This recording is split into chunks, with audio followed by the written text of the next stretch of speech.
Talking about wine balance today, that's a topic that is very interesting, as obviously it varies depending of each wine, but also each palate. So basically, everybody has a different taste, and everybody will agree on a different conclusion on what is the most balanced mouthfeel.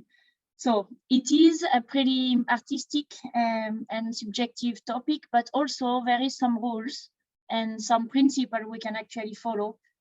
So that's the idea of today, understanding what are the base, the skeleton of wine balance, wine component, and then talk about the tools.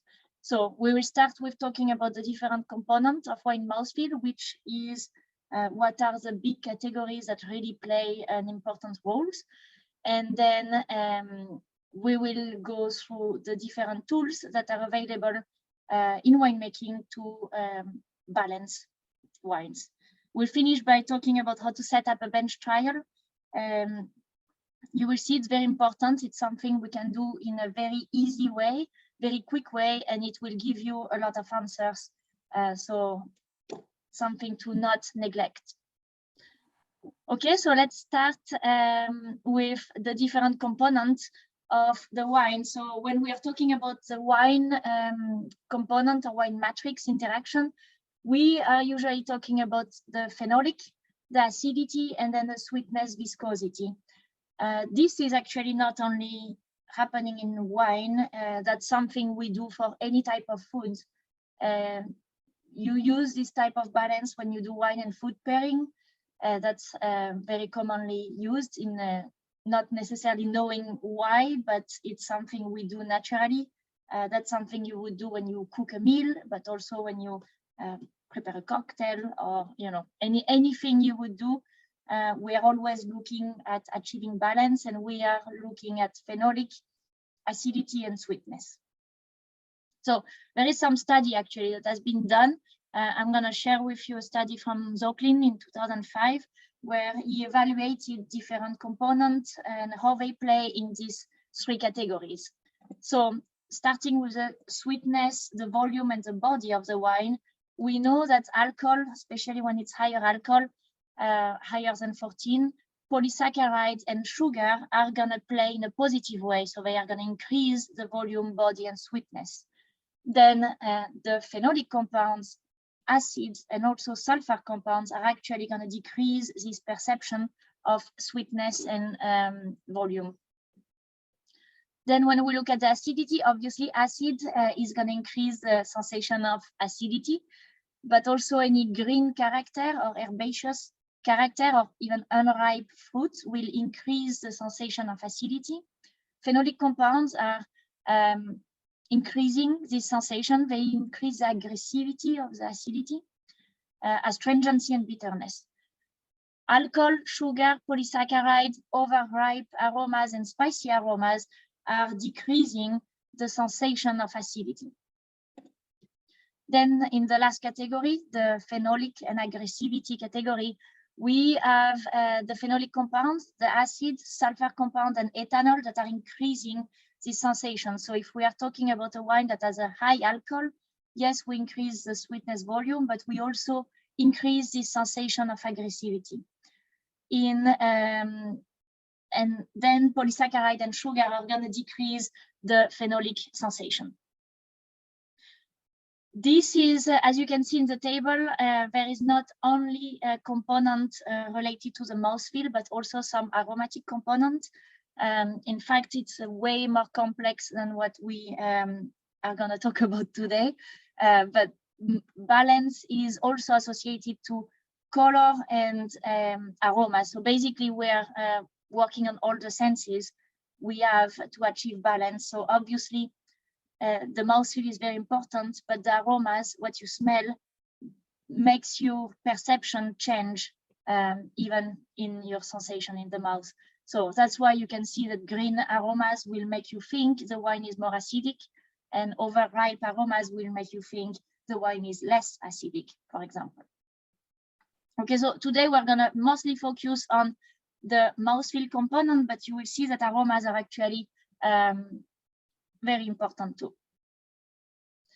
So the idea is to achieve balance. So balance is, we can represent it as you see in the screen, which we are talking on one side about the freshness, the brightness, and the aggressivity.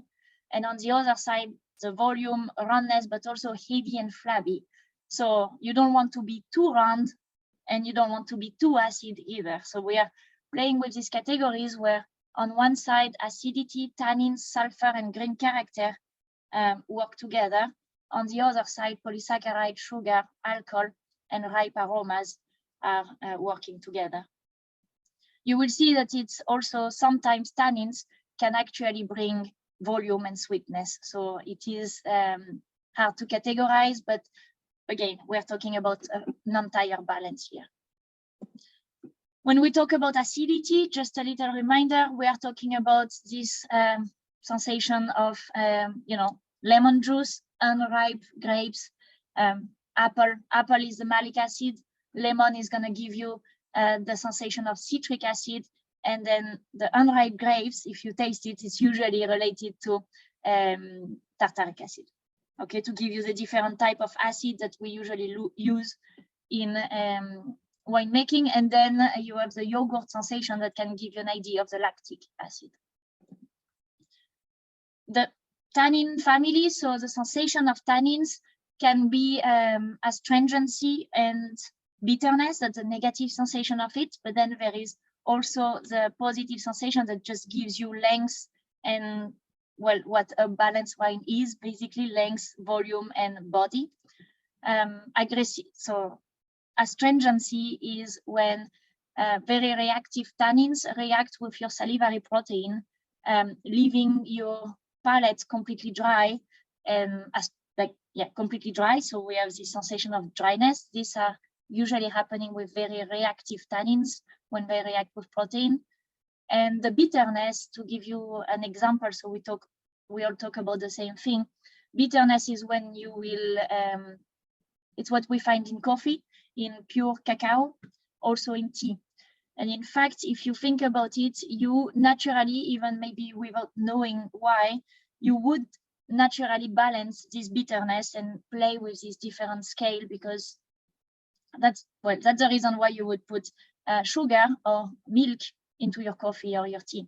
It's to balance this bitterness that you can find sometimes.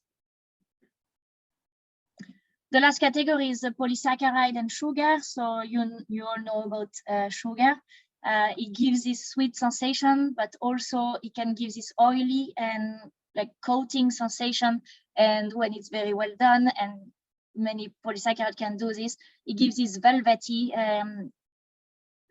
sensation. So it's very soft, very smooth. So that's why we're talking about soft and smoothness is really the velvet sensation.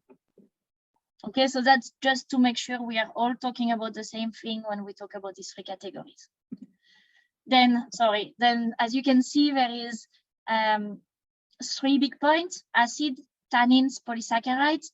I'm not going to talk too much about acids, because at this point, when we are talking aging and pre-bottling, it's really about adding acids, and you can do a bench trial and see which acid and how much you want to put.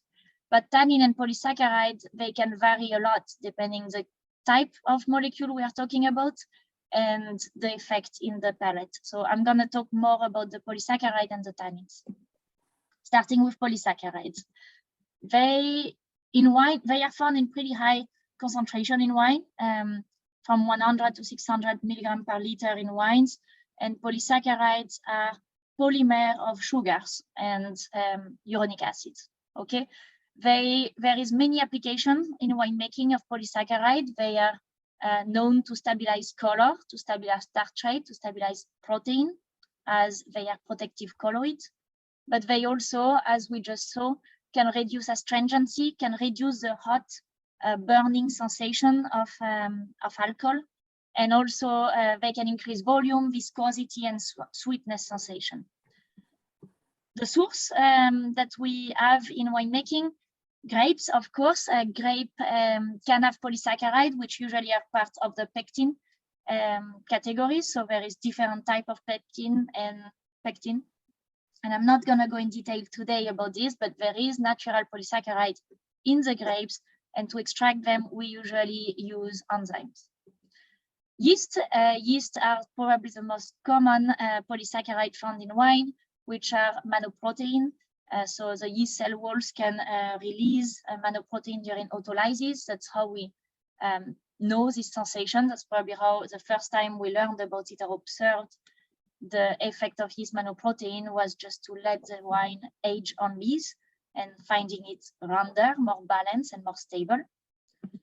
Then we have Arabic gum. Arabic gum can be a polysaccharide used in winemaking as a stabilizer and also to enhance mouthfeel balance. Oak. Polysaccharide can be extracted from oak barrel, oak chips, oak, any type of oak can have polysaccharide. And then there is polysaccharide that exists.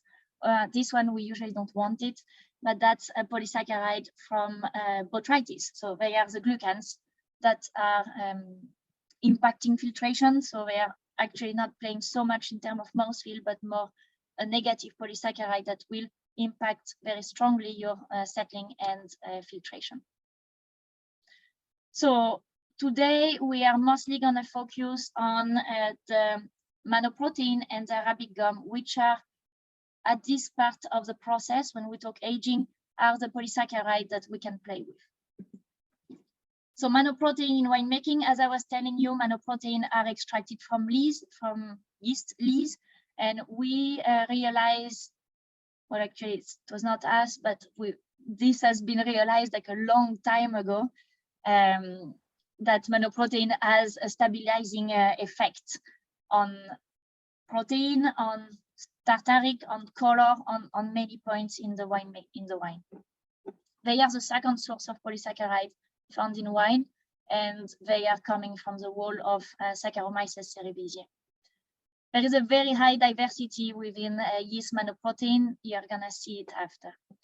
So the effect in wine, so Ribeiro Gaillon found it in 1933, so that was a long time ago, so that it was acting as a stabilizing agent. So after many studies has been done to really focus on which part of the manoprotein was doing what. And so we realized it can prevent protein haze, inhibit crystallization of tartaric salts. It can improve foam stabilization in sparkling wine. It also acts as an aromatic support, and it interacts with phenolic compounds as a stabilizer, but also as an integrator, let's say, like for the mouthfeel component. So we can reduce astringency, increase roundness and volume sensation. There is differences between manoprotein, and this is a table that show you two different manoprotein where we are looking at the gelatin index, which represents astringency, PVPP index that represents the color stability, and the ethanol index that represents the sweetness. And you can see in the table here that the first manoprotein, so we have the control, then we have a first manoprotein and a second manoprotein extracted from two different yeasts. And basically you can see that the second manoprotein has a very big impact on reducing the astringency. It's also having a big impact on stabilizing color and having a higher impact in increasing sweetness compared to the first one. So there is big variation, and not every manoprotein will have the same effect. So this said, we have been working on our side to develop manoprotein with very specific effects, and we came out focusing really on reducing astringency and increasing roundness and sweetness with ManoSense. So ManoSense is a solution that is yeast manoprotein rich in HSP12 peptides. The HSP12 peptides is a peptide that is extracted from the membrane of Saccharomyces cerevisiae, and it is a peptide that has been identified as a responsible of sweetness in wine. So once this has been identified, we worked on making sure we can extract it and have pure manoprotein solution rich in this peptide, which is ManoSense. The effect in wine, so as any manoprotein, it will improve tartaric stabilization. It's not going to do anything on protein or color stability, so it's not going to change this, We use it mostly to work on mouthfeel. So it's going to increase roundness and sweetness perception. It's going to reduce bitterness and astringency, and also increase aromatic persistence. As you can see in the graph here in green or blue, you have the manosense, and in gray, you have the control.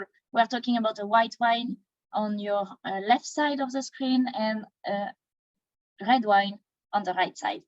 And basically on both wine, the addition of manosense really increase sucrosity, sweetness, but also freshness and length and persistence in the palate, decreasing the bitterness. So we really end up with a wine that was way more balanced. The application of this product is towards the end of the process, just pre-bottling actually. It is a filtrable product, and we usually work at 50 or 100 mils per hectoliters. As we have Guillaume here connected, I would love for you, Guillaume, to share your experience and your feedback with manosense utilization in wine. Sure. Thank you. Actually, here at La Motabier in France, we participate in a lot of product development, and we put a lot of trials on the field, working with many partners. And we have a lot of great results with manosense, especially with cab from the south of France, from Languedoc and all the great south area. I would say manosense is definitely a combination of monoproteins that work super well with richer cab, something with a good structure, good body, but also with high-end or high-quality red wines. That's where we get the best results. Generally, it helps bringing more smoothness, more attractivity to the wine, and especially the most impact is on the finish. You talk about the aromatic persistency, and this is definitely what it brings the most. Plus the roundness and the body that is balanced very much. That's the reason why we put a ballet dancer on the visual, because we really bring some kind of finesse to the wine, but also it helps very much to support the finish and enlight the fruitiness. So I would say if you want to get a step up on your rich cabs, we have great results also on Shiraz and Grenache. That's a great product. It's a high-end product. As you said, it doesn't impact the filtrability because it's pure monoprotein. It's actually a cocktail of different monoprotein, including the HSP12, but also some stabilizing monoprotein. So it also helps on the tartaric stability and color stability. So it has many advantages above the roundness and the effect on the fruitiness. I would say, yes, if you want to get the plus that will differentiate yourself from the high-end wines or the premium red wines, this is a great tool. Thank you, Guillaume. Yeah, it is a great tool. I agree. So the second category of polysaccharide we can talk about is actually Arabic gum. So to talk about this, I wanted to show you a study very quickly, a study done by Benoit Faury in 2017, where they looked at the different type of interaction of different polysaccharides, which they are comparing glucose, pectin, and Arabic gum. And they are looking at trying to understand which one is the most effective, and also how is the interaction in the palate, what's happening basically. So what we know is that there is a protein salivary in your mouth, in your saliva, that will react with tannin this creates a complex that is not soluble, that precipitates, and so you get dry. So that's the sensation of astringency. Once we add a polysaccharide, there is two options. Or we think the polysaccharide is going to coat this full complex, and so that's one thing that can happen. The other thing that can happen is that there is a stronger affinity with the tannin and the polysaccharide, so the tannin is going to react with the polysaccharide, leaving the salivary protein alone, and so not having the sensation of dryness in your palate. So with these two scenarios, they try to study these three different polysaccharides, looking at with or without salivary protein. The table that you see at the bottom of the screen is showing you two columns, one with and one without salivary protein. And you can see that there is not much difference here, which means that we have actually a direct association, tannin, polysaccharide, leaving the protein salivary alone, because with or without, it doesn't change at all the type of association. Then we are looking at the constants, the dissociation constants, and this is showing, so the higher the number and the weaker the link, okay, with polysaccharide and tannin. So as you can see, glucose and pectins have a weaker link than Arabic gum. This is meaning that you will need way more glucose and way more pectin to have the same effect than you could have with Arabic gum, creating a link, a bond or a complex tannin polysaccharide. So this study basically very quickly was to confirm that we know there is a direct interaction with Arabic gum, pectin, glucose, and tannins. So they all form a direct complex, leaving your salivary protein alone, and so you lose the sensation of dryness. So it's a very good way to bind with tannins and limit the astringency sensation. And then we also know that Arabic gum is the strongest polysaccharide in this study, the one that has the strongest affinity with tannin, so will require the less concentration for same effect. So we know now it's a great tool, and we knew by sensation, but we have the scientific proof that it is a great tool to reduce astringency as it interacts directly with tannins. But not only working on the astringency, but also stabilizing color. So Arabic gum can be used to stabilize color, to reduce astringency, which then will increase the sweetness sensation.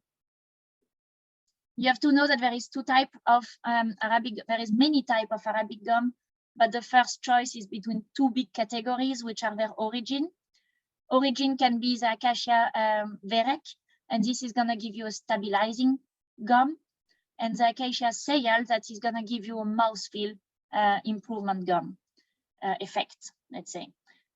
Then within this, you have different suppliers with different way to produce the gum, different purification, different hydrolysis system process, and I'm not gonna go too much into this, but it can vary a lot from one supplier to the other. We have a pure gum. In US, we are carrying the one that is a dry form, which is called Excel gum, that will do exactly this effect, and it's pure Arabic gum from Seyal. Today, talking about the mouthfeel improvement. What I want to talk about is more a blend. So we saw the effect of manoprotein. We are seeing the effect of Arabic gum. We produce a solution that is a blend of manoprotein and Arabic gum from Seyal, which is called Sublicens. So Sublicens is a liquid product that will have an effect on tartaric stabilization because there is a yeast manoprotein part, the stabilizing part, but it also will increase sweetness perception, reduce bitterness and astringency, and will increase aromatic persistence. You can see in the graph here, in a red wine, in a Merlot or in a Chardonnay, we are comparing in gray the control, in blue the Sublicens, and in yellow a competitor product. That was just to see range where we were positioning ourselves. What you want to retain in this graph, in these two graphs, is that with sublicens, we always manage to increase the volume, the length of, the aromatic length and persistence of the wine, the smoothness, and the overall balance and appreciation of the wine. As the Manocens, it is a filtrable product that you can use just before bottling, about 2 days pre-bottling, pre-final filtration. Dosage is 80 to 150 milligram per hectoliter. And as the Manocens, I'm going to ask Guillaume to share his experience on sublicens. Yes, sublicens. This year, I mean, the best example is this year in Bordeaux, the 2021. It was very useful because in Bordeaux, the vintage was pretty heterogeneous, a little bit cold and ripe. So we had a lot of lack of mid palate, and sublicens helped a lot on filling this mid palate for most of the wines we've worked with this year with great success. I would say sublicens is probably the most versatile tool for mouthfeel and for wine finishing. Because it's, as you said, doesn't impact the filtrability. It can be used at any time of the process. We even have made some trials this year and the year before with using sublicens during fermentation with good success. I mean, using it at the very end of the process is more precise for sure, but it coats very well the astringent tannins. And also, you get a brighter fruit. For mid palate and attack, it works super well, especially on wines that lacks a little bit of body. Yeah, here in US, thank you, Guillaume. Here in US, we well, lately we have been working a lot on smoke. And the sublicens show very good results in terms of reducing this bitter and drying sensation of the ashy aftertaste that we can get in some wine in contact with smoke. The sublicens have been a great tool that is actually a long-lasting tool in terms of reducing the aggressive sensation of the smoke on the palate. So we have been using it a lot. For this application, and as you said, in donut wine with the hole in the middle, it works great. So it's Manocens and sublicens are two different products. They both will increase sweetness perception, volume, and balance, reduce astringency and bitterness, but they are ready for two different categories of wine, and we are happy to give you samples so you can try on your wine, but also help you choosing which one depending your specific situation. So now if we go to the next category, it's talking about tannins in winemaking. And as you probably know, it is a big family.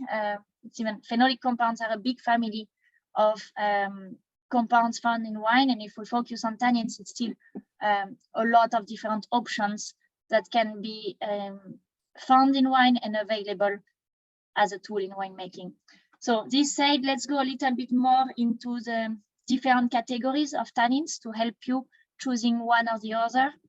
And so we can separate them in two categories. In wine, we have, in the tannins, we have the hydrolyzable tannins and the condensed tannins. If we talk about the hydrolyzable tannins, we are talking about the gallo and elagic tannins. So tannins extracted from oak, tannins extracted from chestnuts, that you can see here, that have a very strong antioxidant effect, but also they are often used to balance and buffer the redox potential. And they have the ability to react with sulfur molecules. So sometimes it can be a good tool to also work on reduction and limit the reduction. Then we have the gallic tannins. So the gallic tannins are actually very reactive tannins with protein. So gallic tannins are used as antioxidasic.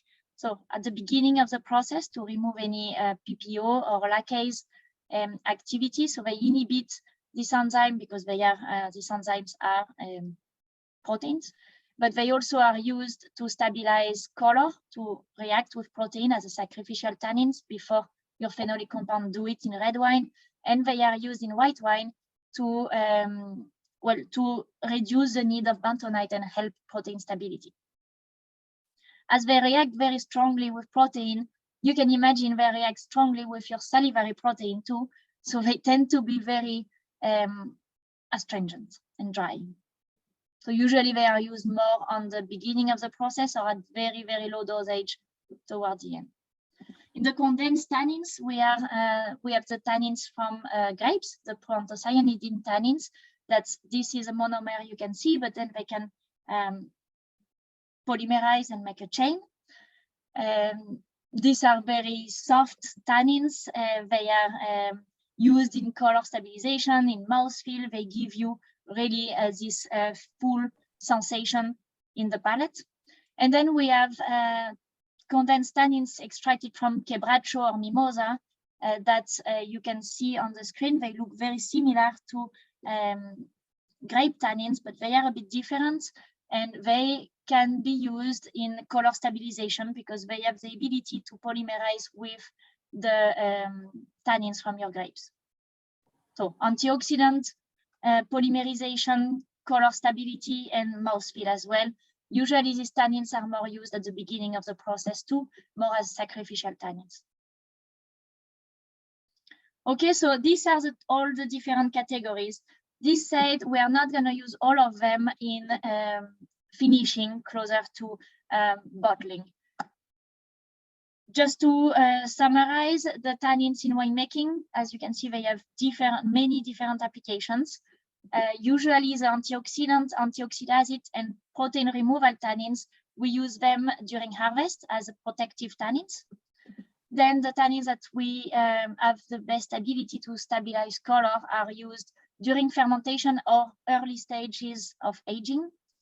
And then aging, finishing tannins, that's where we are really talking about fine-tuning your wine. We are talking about enhancing aromas. So this means bringing some aromas, but also by changing the redox potential, you can change the volatility and the expression of your wine. So we are playing with the different, the expression, boosting the expression of your wine. And then these tannins can be used also to fine-tune the mouthfeel balance, counterbalance too much sweetness, for example, a higher pH or not enough acidity. Tannins can be used for this. Also just balancing a donut wine, as we talked about for the polysaccharide, it can work in tannin too. So La Motabi has a full toolbox for you. We call it toolbox because these are really tannins that we don't necessarily use as a systematic way in all the wines. They are tannins that we use to adjust, to really fine-tune your wine during aging and pre-bottling. So they are tools that it's great to be aware of. It's great for you to know they exist, to know what's the effect of it, what's possible. So the day you encounter a wine that needs a little bit of work, or you just want to see how you can enhance it, you know, we are here to help, and it exists, it's possible. So we have three big families of tannins for you to use during aging or pre-bottling. We have tannins extracted from grapes, which will be the Vinitan Advance. Vinitan Advance is a tannin from grapes that will participate to the structure, the color stabilization, but also will just, it's a great tannin to fill the mid palate, the hole that you can have in your mouthfeel, and it's gonna lift the fruit. So we have been using a lot these tannins on varieties that are a little bit lacking on skin tannins naturally. So varieties like Pinot Noir or Grenache, the grape tannin, the Vinitan Advance works very well. It's a very pure tannins actually that really lift the fruit, lift the expression of your wine. Then we have some blends of tannins and polysaccharides. So we have actually a very unique production process for a range that is called soft tan, where we have a blend, we have a tannin that is bonded to a plant polysaccharide. So we can have the effect of the tannin in terms of structure stabilization, and then we have the effect of the polysaccharide that will coat and give you this volume. So we can rework on both, really helping to support the wine and make the wine go on the next level. So when we're talking pre-bottling, we are talking about the soft tan FT or soft tan finition, that really gives you a roundness, a bigger volume, bigger body with the structure of the tannin. And last category are the oak tannins.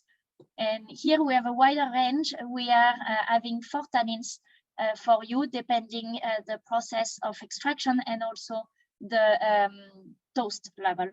And we will talk more about this, but these tannins can be very technologic tannins, used as antioxidants, used as really buffering the redox potential, but also very aromatic tannins, making you lifting some of the aromas in your wine, giving more complexity to your wine and giving more balance overall.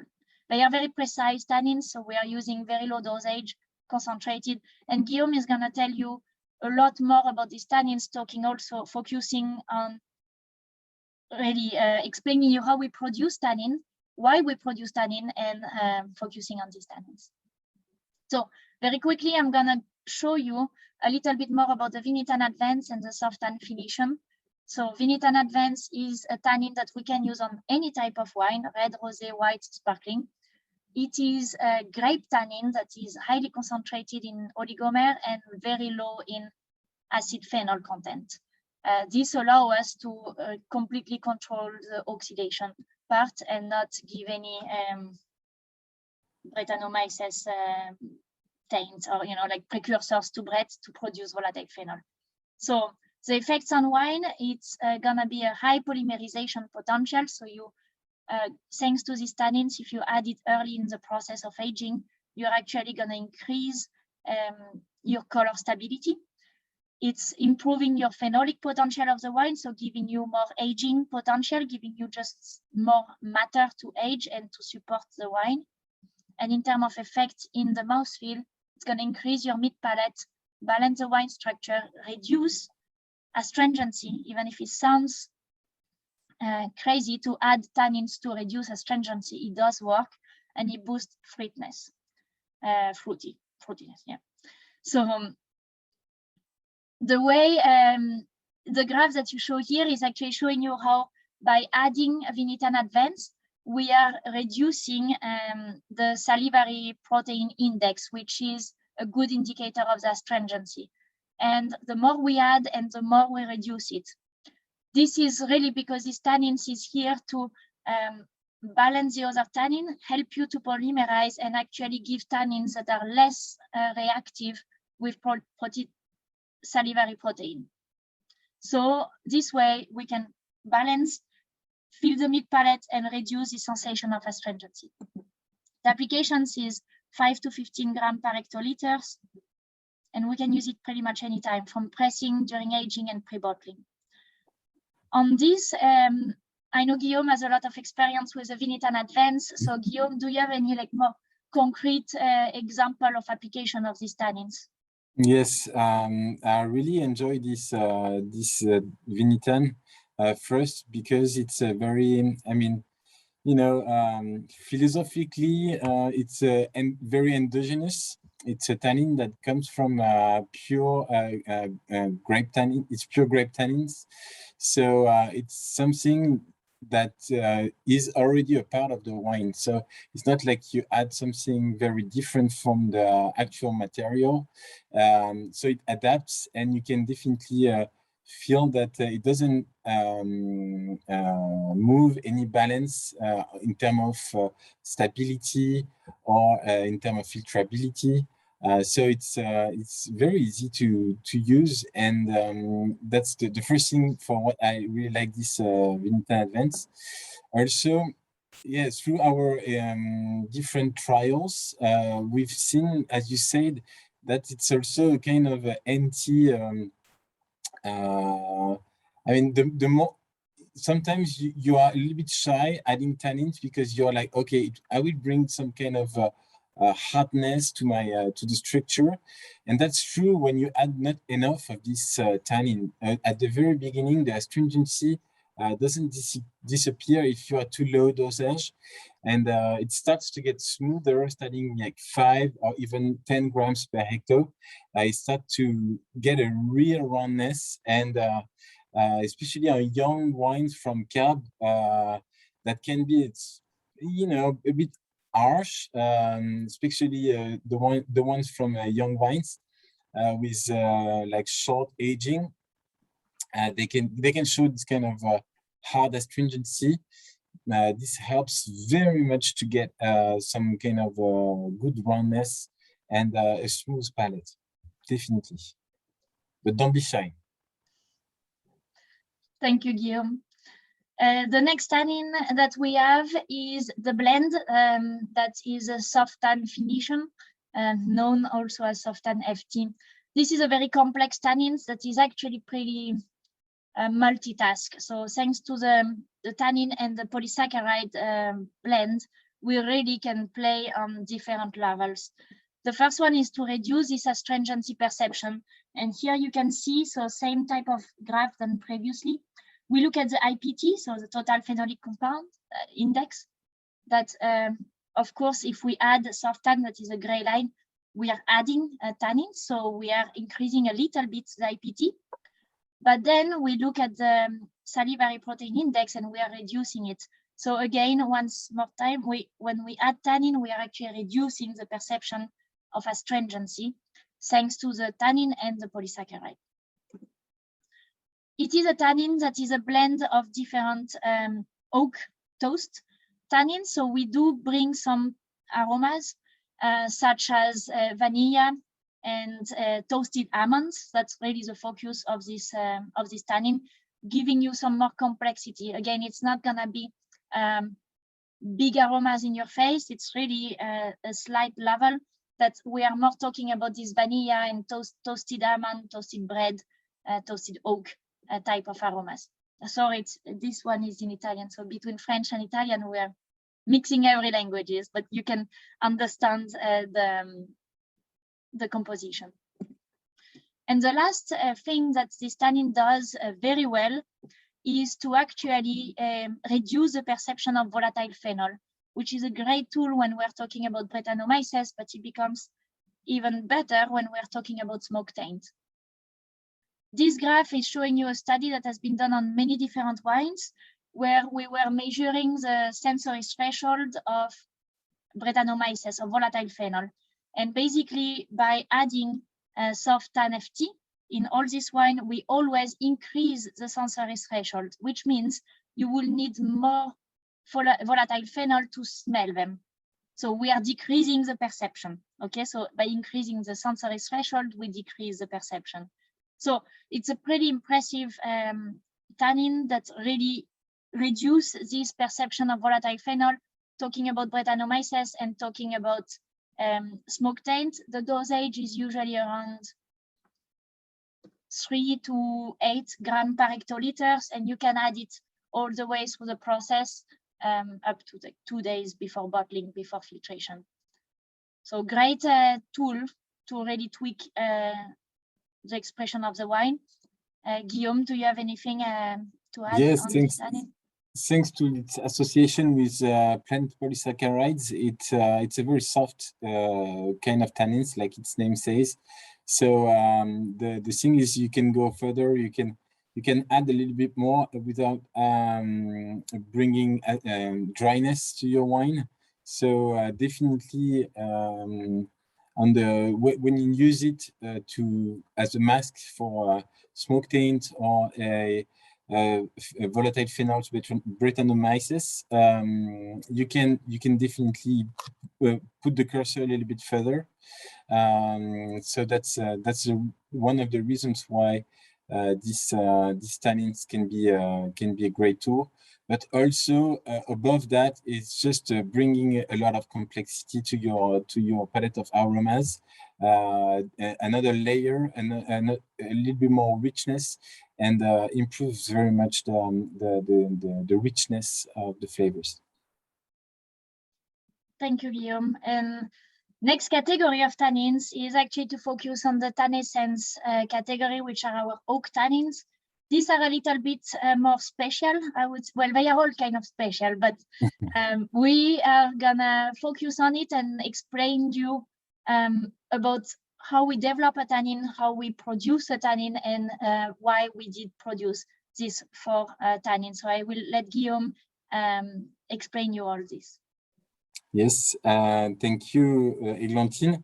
I'm going to talk a little bit more about this Tannessence range. So it's, for me, one of the most exciting tannin range we have at La Motabier. It's one of the newest also. It's the product of long-term research for us. We've started searching for any kind of tannins in the nature that can show some aromatic impact from diverse origins. So not only wood, but also mimosa, can be also cherry tree, or even tea. And start to play a little bit with those. Then we funnel down our selection based on the codex regulation, on the performance and the aromatic potential of these tannins. Then after that, we started to source raw material, because not everything is available, in the industry. And we started to do our formulations and evaluate them through analysis and testing, obviously. Finally, we've selected two sorts of tannins, grape and oak tannins, because for us, those were the most performant and taking most of the cases.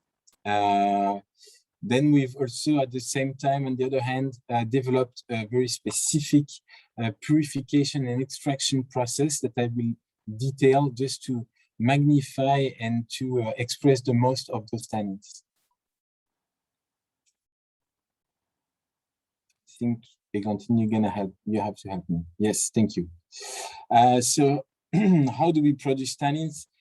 So the story always starts with a log of wood, for sure, that is transformed into chips, chips that generally we source from our oak branch at La Motabier. We also oak producer, so we source our oak from stave quality. Then we apply a specific toast, so from no toast at all to high toast.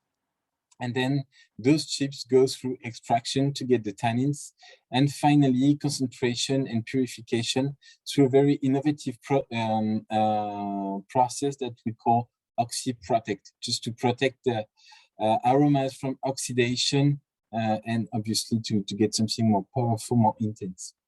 So we go through a specific extraction level, we preserve it from oxidation thanks to a vacuum extraction. And finally, we concentrate and optimize the aromatic protection and perception of tannins. So how does the extraction works? From the oak chips, first of all, the chips goes into a rotating vacuum tank. So that's where the maceration and extraction happens. So just for you to understand easily the process, it's a little bit like for wine. When you want to extract from your grapes, you have many ways to extract, playing on different levels of temperature or different solvent. If you use water, or if you use steam, or if you use alcohol, obviously you will extract more or less. And also on time, the longer you extract, the more you will extract. You will end up obviously on different yields you will have a better or lower extraction, but a better extraction or stronger extraction will mean also harsher tannins sometimes, exactly like for the grapes. So on Tanessence, we apply a very light extraction, which means low yields, but for the highest quality tannins. Then we go through settling. We separate the heavy material from the liquid, and the liquid goes through the concentration process. Here again, you have many ways to concentrate your liquid, because just to give you an idea, we start from a product that is about 2% polyphenols, and to get Codex, we need to be above 75% polyphenols. So it's a long concentration process. And I told you there are two main ways. First is the classic, the evaporation. So you apply a little bit of heat and you wait for the water to evaporate slowly. The problem is the heat will tend to destroy the most fragile aromas. It's exactly like when you do fermentation. If you ferment with low temperature versus fermenting at high temperature, low temperature will preserve the finest aromas. So what we do for Tanessence range is to, instead of evaporating, we go through a membrane filtration at cold temperature to concentrate. So thanks to the cold temperature, we won't affect the aromas and preserve those. Finally, we blend the concentrated liquids if we need it. So different types of oak or different types of wood. If you want to blend grape tannins and oak tannins, let's say. And once you get your final product, you go through drying to get a powder that is easily dissolvable and usable for winemakers. So here are the four Tanessence tannins. So we got Tanessence volume, origin, expression, and forte that can be salted through their the heat or the toast we apply to them. Volume on the very left, there is absolutely no toast on it, so it doesn't impact in terms of aromas the wine. It's as its name says, impactant on the volume, on the structure of the wine. It works very well on wines that has a little lack of mid palate, but also wines that shows a little bit of bitterness. It does definitely counterbalance the bitterness and at very low dosage. Tanessence origin and expression are definitely the most flavorful, the most aromatic tannins, and we will detail them. But it's the ultimate tool for finishing a wine and to add the little je ne sais quoi to your aromas and to get a full palette of aromas.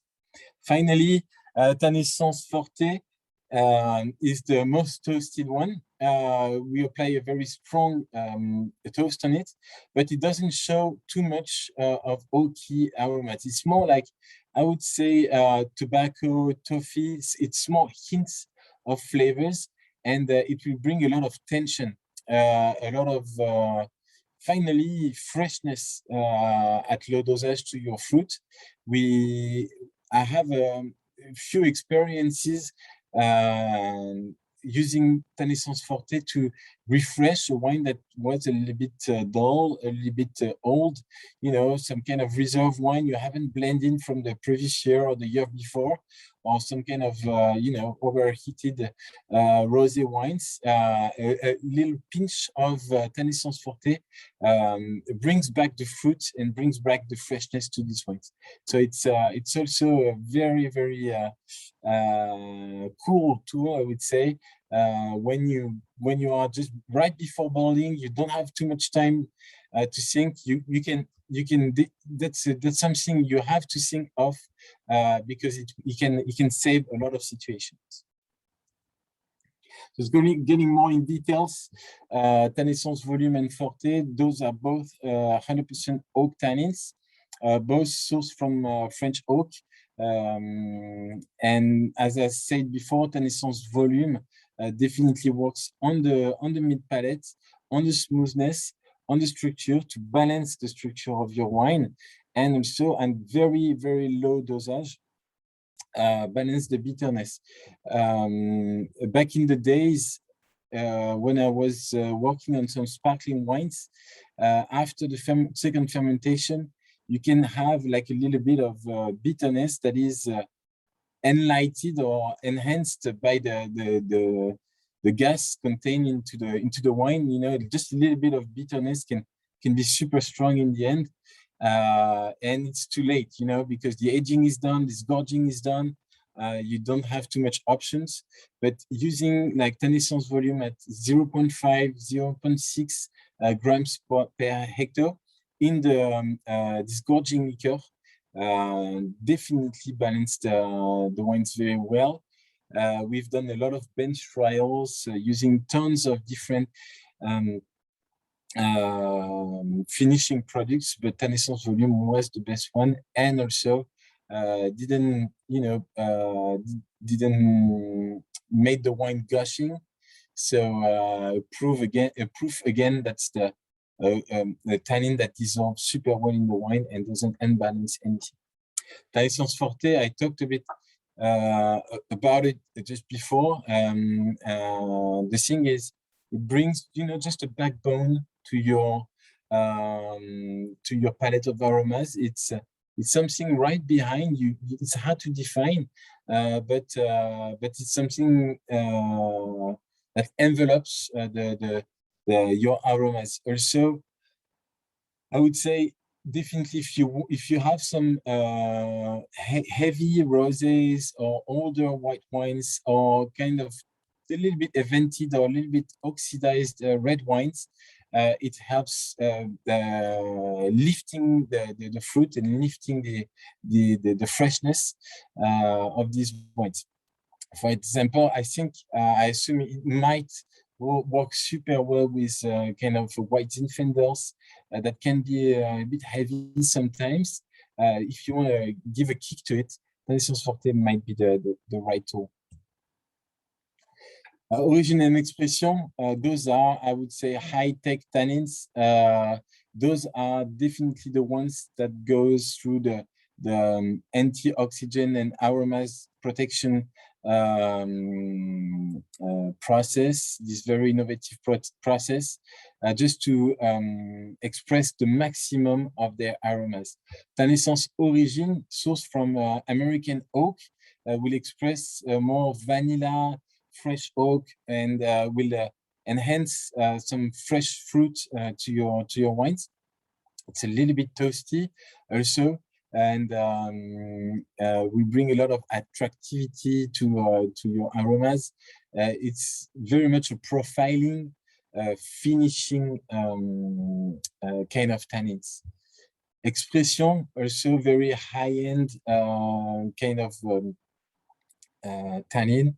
It's French oak sourced and blended with 10% of grape skin tannins to bring roundness, smoothness above this toasted almond and toasted bread brioche flavors. This is definitely in bench trial, the Tannin Expression, one of the superstars. This is something people should test very easily. It's very easily to set up a bench trial and to make quick decisions on tools that are very easy to use. To get, you know, to get a step, it's not having like changing a wine from 0 to 100%. It's just you are at 85% and you want to go above 90%, and that's the little tool that will help you to go above and have something very different from the other and something above in terms of quality. So we've played dosing the different aromas that are contained in those two origins and expression. And definitely you can tell the Tannin origin shows much more whiskey lactone and vanillin. So we'll have this kind of lactic, cocoa, vanilla, nougat type of flavors. It works super well with fruity wines and young reds. Tannin expression is more on the furfural and vanillin, so toasted flavors and toasted bread. Just something to note also is here there is kind of a good amount of methyl guaiacol into it. So Églantine was talking about this with Softan Finition. It does show a little bit of the same kind of flavors. And when you talk about smoke taints and smoky flavors, Tannin expression will not mask the smoky flavors, but these smoky flavors, which are guaiacol and methyl guaiacol, will be integrated in the aroma palette when you use this type of tannins. So Tannin expression, I mean, this is a very easy, very quick and direct solution to think of if you have this kind of problem, even if you have these wines for 1 year or 2 years already in your tanks, it will also bring a little bit of freshness, and thanks to its redox potential, balancing potential of these tannins. In the end, if you want to place those tannins on a matrix, depending of your objective, if you want to work on the structure or the volumes, if you want more or less aromatic impact on the wines, you will play with these 4 different tools. Volume, no impact or very low impact on the aromatics, a good impact on the volume. If you want a strong aromatic impact, but not too much on the structure, expression or origin will bring more sweetness, expression more balance, and finally forte to give a kick, freshness, bring tension, and light the fruit. Up. Work. Help me, Martin. Thank you. To finish and have an overview of this new range of tannins. So those are high-end tannins. That's a result of a high-tech extraction. They can be definitely considered as alternative to oak, and they are used at very low dosage level. The great advantage of it is its immediate effect. You don't have to wait for 1 week or 1 month maceration to see the result. You have a direct result, and you can get quick decisions and move forward faster. Finally, yeah, a lot of effects, rebuilding the wine structure, balancing the wine structure. It has a very very nice buffer redox reaction. So it helps also to renew some kind of oldish wines, and can bring a lot of aromatic richness. So as Églantine was saying before, every wine is different, and every matrix will react differently with those tannins. So it's very important, since it's easy to use, to set up simple bench trials to get quick decisions. Well, exactly. So thank you, Guillaume. So you saw we have a pretty well-defined range of tannins, and obviously it's important for you to take the right decision. And since they are soluble tool that you can use at the end of the process, it's very easy to do bench trials. So here it's written how you could do a bench trial, but also feel free to email me at the end of the presentation, and I will send you some kits. So we do kits like this one, which have the different, you see, the different tannins like this in little drops. And we give you the little cards on how to use it with the description of the tannins. You have the picture of the kit also here. We can send you samples.